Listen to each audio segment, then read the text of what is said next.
destruyo la estructura primaria, destruyo la proteína. Que eso es algo que pasa ¿en qué proceso? Desnaturalización. No, la destrucción de la proteína. O, mejor dicho, la escinsión de la proteína en sus partes constituyentes. No, la desaminación es un proceso que pasa sobre el aminoácido. ¿En el proceso celular era? No, ¿dónde corto yo? ¿Dónde corto la proteína en sus partes constituyentes? ¿Dónde desarmo la estructura primaria? ¿En la, Juan? Digestión. En la digestión. Cuando yo desarmo la estructura primaria de la proteína, la estoy digiriendo, pues la estoy cortando en sus partes constituyentes para poder absorberlas. ¿Estamos? Entonces ahí está la diferencia entre la desnaturalización y la digestión. La desnaturalización es un proceso donde yo lo someto a un agente externo, se compromete en la estructura terciaria, cuaternaria y secundaria, pero no se compromete la estructura primaria de la proteína porque dejaría de ser la proteína. Y ya estaríamos hablando de digestión. ¿Estamos? Y por ejemplo, ¿qué ejemplo se les ocurre de desnaturalización proteica? A ver. ¿Qué ejemplo tienen? Por ejemplo, el ceviche, cuando es cocido con limón, ¿puede ser? Podría ser. A ver, pero uno más simple. Hay una desnaturalización que se hace en el ácido clorhídrico, puede ser, cuando llega al estómago la Sí. proteína. Pero más simple, algo que podemos hacer en la cocina. En la cocción, en calentar, cocinar ¿Qué la carne, por ejemplo. Salgamos la carne. ¿Qué alimento ustedes lo someten a calor y cambia su estructura? La verdura. El huevo. Algo también, y la espinaca también. El huevo, lo que vemos en el huevo, piensen que la verdura no es fuente de proteínas. ¿Estamos? Pensemos También, en bueno, una por fuente de ejemplo, proteínas. las legumbres, Sí. la arveja. Sí, pero no serían estos ejemplos de naturalización. Un ejemplo de naturalización donde los sometemos a calor y fíjense cómo cambia la estructura viscosa de lo que es la clara del huevo. Ese es un ejemplo de naturalización por un agente externo que es el calor, un agente térmico. Fíjense cómo empieza a cambiar esa estructura, cómo cambia esa estructura viscosa y se vuelve, pero no pierde el valor nutricional ni nada. Perfecto, Martina. ¿Estamos? Y se vuelve esa estructura viscosa una estructura por ahí más compacta y sin viscosidad. Que es cuando hacemos un huevo. Damos un huevo frito, un huevo poché, un huevo a la plancha. La transferencia de calor hace que se desnaturalice. ¿Qué otro ejemplo de desnaturalización por trabajo mecánico se les ocurre? También con los huevos. Acá, antes de seguir con trabajo mecánico, Adri, Camila dice de que la profe que dio la clase dijo plancharse el pelo. Pero acá hay una diferencia importante que cuando te planchas el pelo es un proceso completamente reversible, a diferencia de la desnaturalización. Piensan en el huevo. Yo una vez que lo hago, ya está. O sea, Claro. no puedo volver atrás. La profe había explicado que hay dos procesos donde se hace la denaturalización, que uno es reversible y el otro es irreversible, que el que más duraba era el irreversible, obviamente. A ver, pero volvemos a lo mismo. En la asignatura, ¿dónde nos íbamos a centrar? ¿En quién? Claro, obviamente en la alimentación. En los alimentos. ¿Estamos? Hay ciertos tipos de conductas obsesivas donde la gente se come el pelo, pero no es el caso, estamos. Acá, pensando en la desnaturalización proteica, centrándonos en el alimento o anclándonos en el alimento, lo que vamos a hacer referencia es esta característica que les dijo Yami recién. No es reversible. En el huevo se produce esta cuestión. La cocción hace que pierda sus estructuras, no pierda el valor nutricional, como bien dijo un compañero por ahí, y se produzca la desnaturalización. Y por ahí Bárbara Trapeza me decía recién que otro ejemplo de trabajo mecánico son las claras batidas a nieve. Cuando yo bato claras a nieve, la transferencia de esa energía cinética, bueno, esto cuando hablamos Yami les hizo todo un ejemplo de cuáles son las diferentes formas de energía. El calor es una forma de energía, el trabajo mecánico es otra forma de energía. Hago así porque estaría batiendo. Cuando yo hago esa transferencia de energía cinética, se produce una desnaturalización proteica y genera un proceso irreversible. Por ejemplo, las claras batidas a nieve. Yo esas claras no las puedo volver para atrás y llevar a su estado inicial. ¿Se entiende? Y ahí se desnaturalizó, pero no perdió sus características y sus propiedades nutricionales. ¿Estamos? Bien. Después, bien como dijo Micaela y bien como dijo Juan, otro de los ejemplos es someter ciertos tipos de proteínas a exposición con un ácido. El ejemplo más claro es el ceviche. La desnaturalización proteica que se produce por el ácido cítrico, que sería el limón que se utiliza para la cocción de ese pescado, es un ejemplo de desnaturalización proteica. ¿Estamos? No pierde la propiedad nutricional. Bien.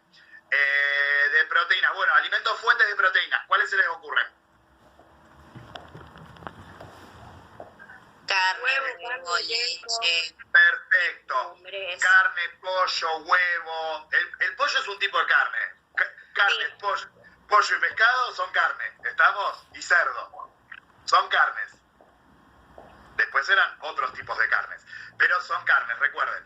Después, el huevo, muy bien. Las legumbres. Antes que las legumbres, los quesos.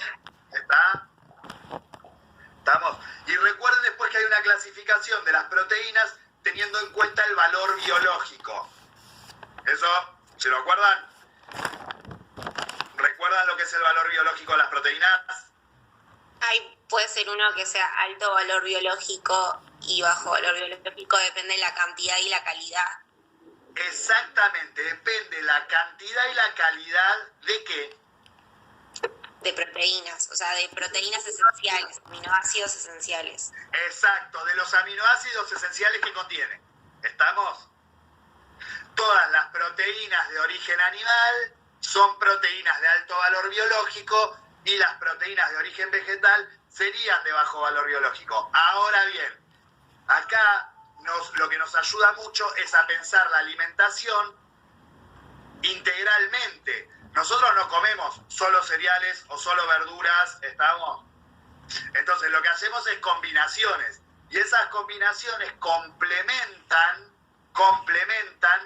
el déficit de aminoácidos esenciales de un grupo de alimentos con el déficit de otro. Entonces esa complementación me ayudaría a mejorar el perfil de esas proteínas. Es un ejemplo muy claro, completar los aminoácidos, por ejemplo, legumbres con cereales. A eso era lo que iba, Tatiana. Es un ejemplo muy claro, por ejemplo, en las alimentaciones vegetarianas, cuando les dicen, bueno, vos tenés que mezclar legumbres y cereales. Esa mezcla de legumbres y cereales es tendiente a esto, a mejorar el perfil de aminoácidos que presenta esa alimentación. ¿Estamos? Por eso está bueno esta idea que hoy trajo Yami, de pensar la alimentación en términos integrales. Así como pensamos la digestión en términos integrales, también pensar que yo los alimentos no los consumo aisladamente, los consumo de manera combinada. También la digestión de las proteínas es un poquito, es igual de complicada que la digestión de los hidratos de carbono. Ténganla en cuenta en ir pensando en qué pasa en cada uno de los órganos que atraviesan durante la digestión cada nutriente. Te las dejé allá las zapatillas, hijo. Mi hijo con su clase de educación física. ¿Qué pasa en cada uno de estos órganos? Y piensen especialmente que en la digestión de las proteínas cobra importancia el estómago. ¿Estamos? Con el factor intrínseco, ¿está? ¿Esto lo tienen en cuenta? Bien. Hablamos de alimentos fuentes, hablamos de digestión, hablamos de desnaturalización. ¿Algo más, Yami, que me haya quedado por ahí en el tintero que a vos se te ocurra? No, por ahí sumar, cuando vos hablabas... Perdón, sí, decime, en mi caso. No, solamente iba a hablar del metabolismo. El metabolismo apareció en la diapositiva, pero después lo vamos a retomar después, ¿no? Claro, en realidad el metabolismo ya ahí lo van a ver más en detalle en lo que es bioquímica, ¿sí? Lo que les explica Silvia en el video, me parece que eso es en lo que se tienen que centrar ahora para estudiar en esta parte. Después Okay. sí vamos a retomar en el enfoque práctico algunas cuestiones, pero bueno, no se compliquen tanto con esa parte. Sí es importante saber qué pasa después con esos aminoácidos, ¿no? Y por ahí el término esto de anabolismo, catabolismo, que es algo que vamos a mencionar todo el tiempo, que en la clase se explica, que tiene relación con esto del metabolismo de las proteínas. Me parece que eso es importante. La definición de urea y cómo se relaciona esto, pero bueno, después hay cuestiones que van a seguir profundizando en otras asignaturas. Claro, es importante esto que decía Yami recién, de que tengan en cuenta, en términos del metabolismo de las proteínas, qué pasa con el nitrógeno y cómo se excreta el nitrógeno. ¿Estamos? ¿Y a qué sustancias se asocia la excreción de nitrógeno? Ir incorporándolo ahora nos va a permitir el entendimiento cuando entremos en lo que es el enfoque práctico y sobre todo en lo que es el cálculo de balance de nitrógeno y algunas cuestiones que tienen que ver con algunos indicadores que dan cuenta de la utilización proteica. ¿Está? Entonces, eso tenerlo en cuenta. Algunas cosas, Adri, vos ya las explicaste, esto que decía él del todo o nada, esto tiene que ver con el metabolismo, ¿sí? Tiene que ver en realidad más puntualmente con el anabolismo, que es síntesis de tejido. Entonces estos aminoácidos para sintetizar tejido, como les decía él, tienen que estar estos aminoácidos esenciales. A esto viene lo de la ley del todo o nada, ¿sí? Entonces ahí también volvemos a lo mismo, cómo se va relacionando. Y después el catabolismo, por otra parte, tiene que ver con la degradación, ¿sí? ¿Hay dudas con respecto a esto, que por ahí es un poco más? Es medio abstracto. A ver, Celeste tiene prendido el micrófono. Ahí lo apago. Lo tenía prendido por error. Bien, es medio abstracto esta cuestión del anabolismo y el catabolismo, pero tengámoslo en cuenta y después, bueno, vamos a recuperar algunas cuestiones de cuáles son los grupos biológicos en los que se caracterizan por tener anabolismo y cuáles son los grupos biológicos que en situaciones de salud o de salud normal, entendiendo el término como para decir un término, porque bueno, es mucho más profundo esto, tienen una situación de catabólica fisiológicamente normal. ¿Estamos? ¿O cuáles son las situaciones que hacen que el catabolismo aumente o que el anabolismo aumente? Pero bueno, es esta cuestión. El anabolismo es aquello vinculado a la construcción, reparación y formación de nuevos tejidos.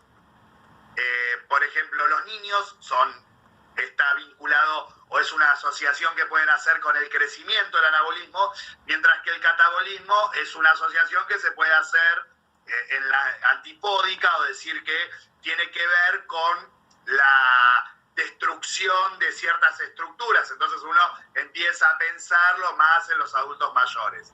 Pero bueno, como les digo, no es una cuestión tan taxativa de decir esto es anabólico, esto es catabólico. El organismo está constantemente en anabolismo y catabolismo constante, lo que lleva un balance. Hay un balance. Cuando se rompe ese balance, en situaciones fisiológicamente normales, bueno, tendremos que determinar si la ruptura de ese balance se da por una enfermedad o se da por una situación fisiológica normal, como puede ser la edad o puede ser un niño. ¿Está? Pero esto es algo que vamos a recuperar cuando hablemos de balance de nitrógeno. Bien, ¿alguna pregunta de proteínas, chicos, que les haya quedado en el tintero? Acá hicimos un recorrido así rápido. Obviamente que ustedes tienen mucho más para profundizar en el texto, guiándose con el video que le pusimos y haciendo las actividades. A ver, hay 12 comentarios en el chat. Los que tienen mayor edad, listo. ¿Alguna pregunta? Profe, yo quería consultarte si había entendido más o menos bien la relación entre carbohidrato y proteína. Porque hubo un dato en el video que me pareció bastante interesante, que si no lo entendí mal, uno cuando deja de consumir carbohidratos, ya sea por estas dietas que no se consume harinas y todo eso, la proteína deja de cumplir su función estructural para dar energía al cuerpo. ¿Sería algo así la relación carbohidrato y proteína? Exactamente. A ver, nosotros cuando hablamos de una alimentación normal, volvemos a esta cuestión. ¿Recuerdan que cuál era una de las 4 leyes de la alimentación? Una de ellas es la armonía. ¿La armonía de qué? La armonía de los principios nutritivos al interior de ese plan alimentario. Entonces, cierta cantidad de las kilocalorías de esa dieta, de la energía que aporta ese plan alimentario, tiene que estar dada por los hidratos de carbono. Si yo rompo esa relación de armonía, es decir, disminuyo mucho la cantidad de hidratos de carbono, las proteínas van a empezar a cumplir una función que no es su función principal, que es la función energética. Es decir, voy a movilizar esas proteínas que consumo y voy a movilizar reservas para obtener energía. Y esa energía se va a obtener a través de una vía metabólica donde por un proceso de desaminación y esta vía metabólica que yo les contaba más temprano, mis proteínas se van a transformar en hidrato de carbono y van a ser oxidados para obtener energía. Esta es una vía o es un concepto que ustedes en bioquímica lo van a ver como gluconeogénesis. ¿Estamos?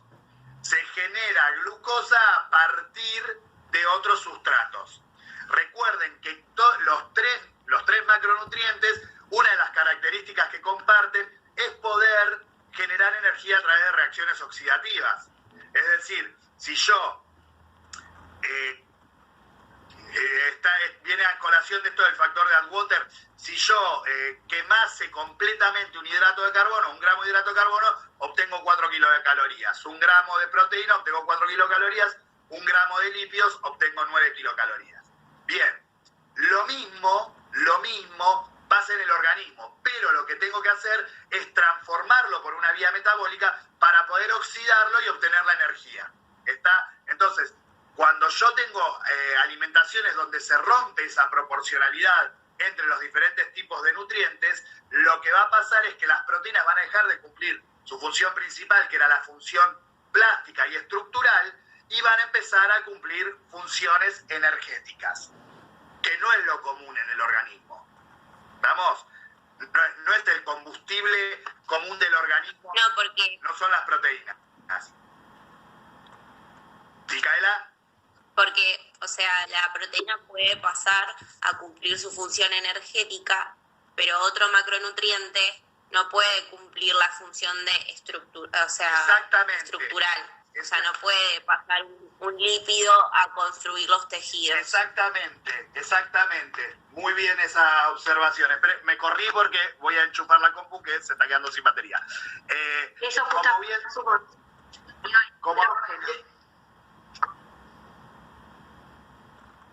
ahí estamos.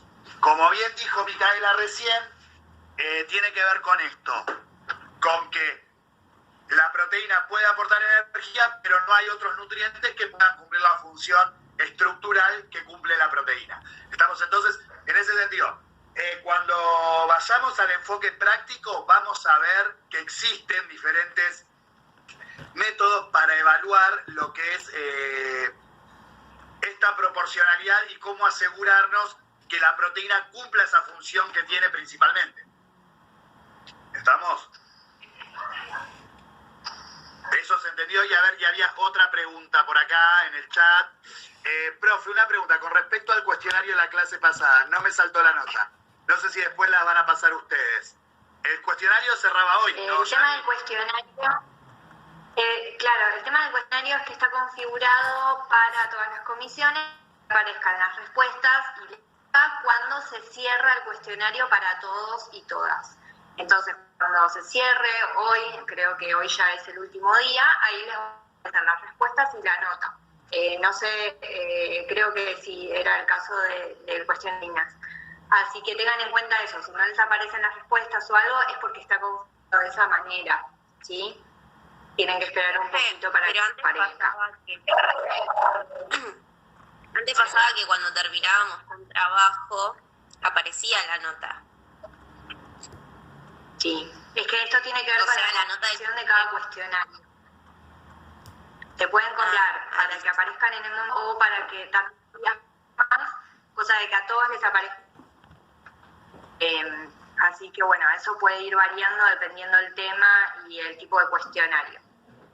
Nada más, pero las respuestas siempre las van a tener y siempre van a estar las notas. Que de eso quédense tranquilos, que va a ser. Y sobre todo las respuestas que nos interesa para que ustedes sepan, más que la nota, ustedes sepan qué es lo que hicieron mal, en qué se equivocaron, y les pueda servir para estudiar, que es la idea. Claro, la idea de los cuestionarios es esa, chicos. Es que ustedes puedan autoevaluarse, a ver qué temas están más flojos o qué temas están bien abordados. ¿Estamos?